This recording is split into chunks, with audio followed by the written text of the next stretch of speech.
سلام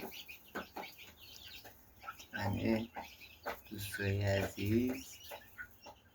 خب اگه بخوام در مورد بلدرچین صحبت بکنم، یه پرنده خیلی خوشگل باحاله که مثلا تا 50 روز 60 روز مولد میشه به تخم میاد.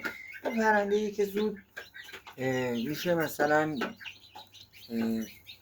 چیزی بهتون میگم، حالا مثلا مثل بوقلمون یه چیزی که 5-6 ماه وقت یه تایم میذارم براش. این نیست، این چیزی که از همون روز اول بشه بفروشیش، قیمتش پایین تره. الان مثلا تخمش تونه 8 تومنه، جوجهش بشه مثلا 20 تومن 25 تومن. این بستگی به تایمی داره که نگه میداری. هر چقدر هم تعدادی زیادتر باشه خب مسلما سودش هم میره بالا. این پرنده‌ای که الان نگاه میکنی اینه اصلا خوابیدنشون همه چیشون برعکس حیوانای دیگه ایه.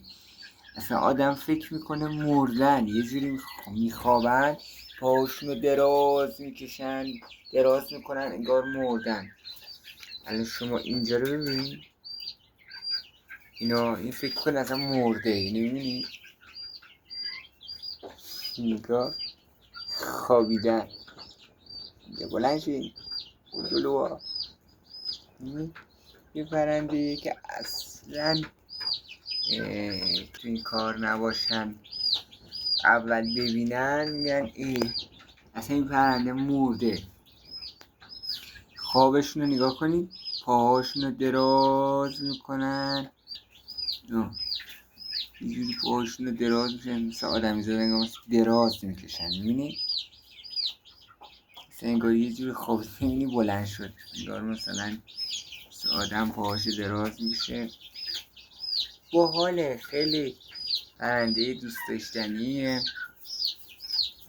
تعدادش هرچی بیشتر باشه خب مسلما حاشیه سوده بیشتر داره.